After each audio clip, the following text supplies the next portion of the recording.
Welcome to the Daily Jing for Wednesday, April 30th. I'm sorry, it's April 29th.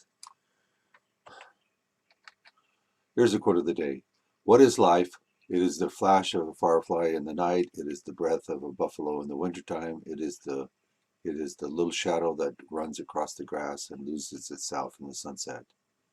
Crowfoot, a leader of the Blackfoot Nation. Let's go to the schedule.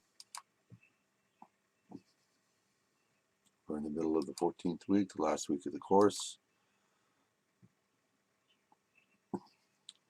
The discussion on revision or revising your paper is up for Friday. The discussion questions are on the daily page, so go in there and listen to the screencast video that I posted to the daily page and look at the questions.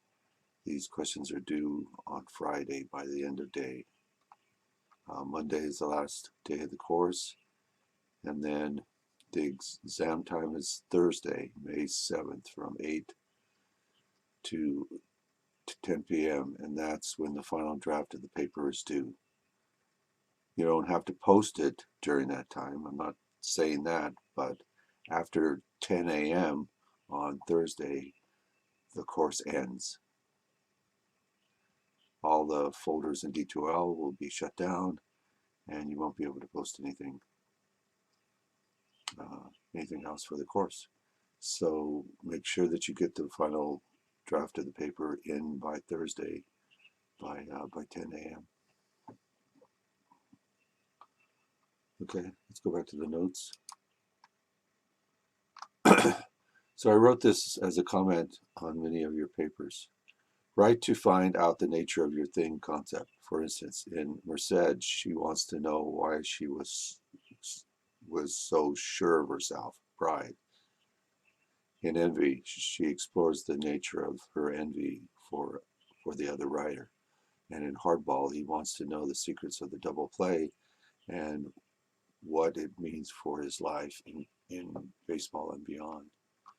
In each of these cases, the authors wrote narratives that they stopped periodically to reflect upon, using an underlying idea to inform their musings.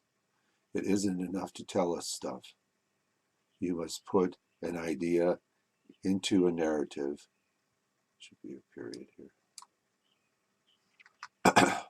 You should put an idea into a narrative where your character lives a drama with an initial setup, rising action, some obstacle that has to be overcome, and a resolution.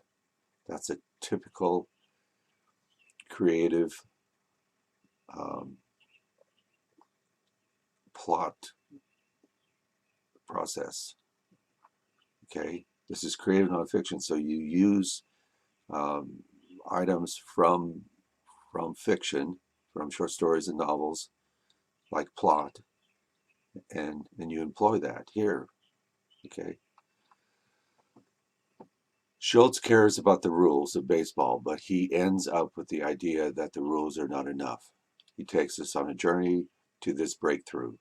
Tchaikovsky is frankly obsessed with the other writer, but puts a distance between her obsession to try to understand her behavior. It isn't just a story of envy, it is a story of one person coming to terms with a problematic issue for her and coming to some resolution of the problem. Ofri is a familiar character, the doctor who has been taught that she has the truth of her diagnosis. She's a little god. She finds, however, that her best guess at the problem of her patient's sickness isn't good enough. In fact, it is a matter of life and death, and she fails the test. She writes this essay to show us how she came to how she failed. It's as simple as that. From these examples, you can see how essays work. The writer has gone through an experience of learning.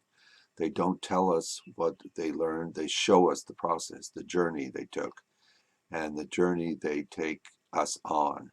So we might have the same experience of discovery that they had. Do that in your essays. Okay, where can I find the Friday discussion questions? You can find it in the daily page in the Wednesday slot. Okay? All right, see you on Friday. Bye.